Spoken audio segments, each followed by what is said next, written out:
pas, bah, bien sûr, je suis là jusqu'à la fin. Il faut me regarder.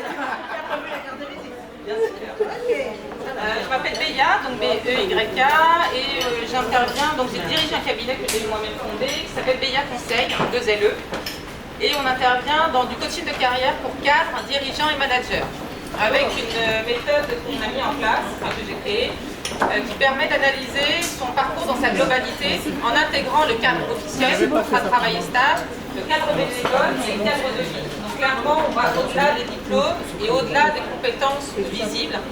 Alors j'ai un parcours de 20 ans. Dans les 20 ans, il y a 15 ans d'RH, dont 13 dans le recrutement, principalement en agence d'intérim, et 5 ans dans l'entrepreneuriat. Le constat dans ma partie salariale, donc dans les ressources humaines, c'est que les CV sont tous quasiment faits dans un modèle standard. On a la date, la société, le poste, les compétences, 2-3 tâches, mais quasiment rien sur la personne.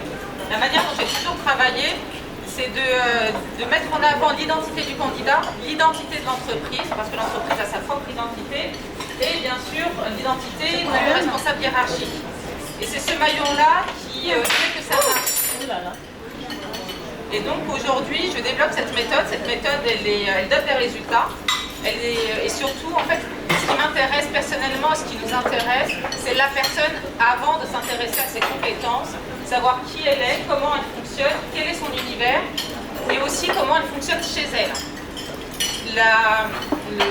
Dans son univers, et souvent par exemple par rapport aux femmes, là aujourd'hui j'accompagne des femmes dirigeantes, elles ne sont pas toutes mères, mais celles qui sont mères, épouses, elles se rendent compte en fait grâce à ce type d'accompagnement qu'elles sont elles-mêmes, enfin qu'elles se surchargent elles-mêmes des responsabilités de la maison, des tâches ménagères, de l'éducation des enfants, du mari, parce que le monsieur a 40 ans, 50 ans, il ne sait pas s'occuper.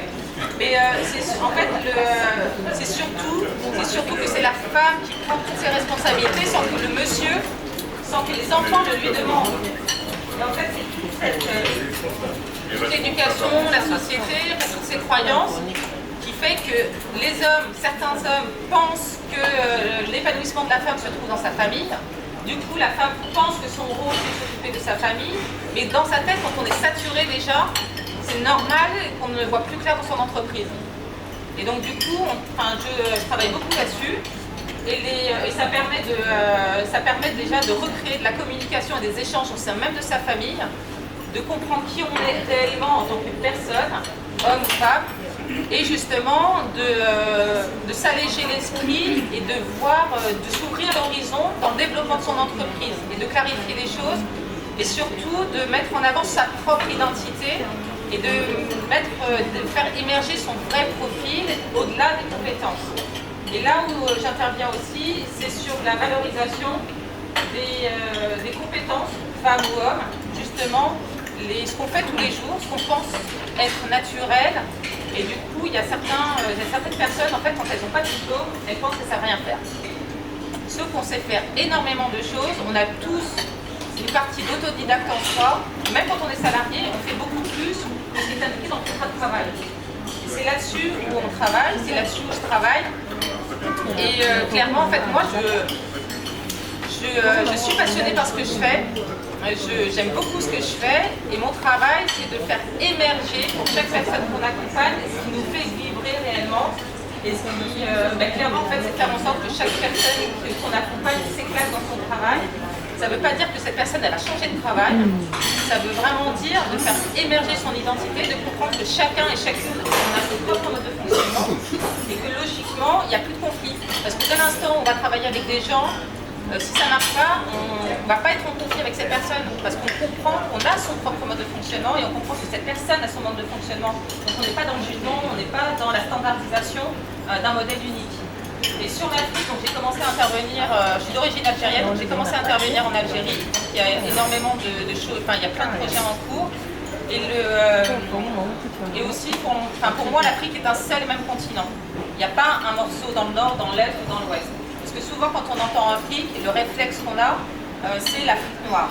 Mais l'Afrique, c'est un continent, c'est pas un morceau. Donc du coup, merci.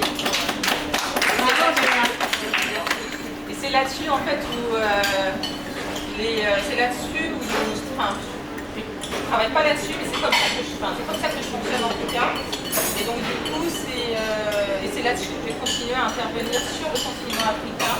Et quand je travaille avec des entrepreneurs et entrepreneuses en France qui veulent s'investir sur le continent africain, je mets en avant le respect et le respect de la culture du pays dans lequel on va, mais surtout la connaissance. Parce que le discours que j'entends aujourd'hui, c'est l'Afrique est un Eldorado. L'Afrique est un marché vierge. L'Afrique n'est pas un marché vierge. Il y a des choses qui s'y passent, peu importe le pays. Moi, je rencontre énormément via les réseaux, parce que je fais beaucoup de réseaux. Je rencontre énormément de très très belles entreprises qui sont méconnues et qui gagnent à être connues surtout. Et donc du coup, là où je travaille aussi justement par rapport au premier discours que j'ai entendu, donc de travailler sur une véritable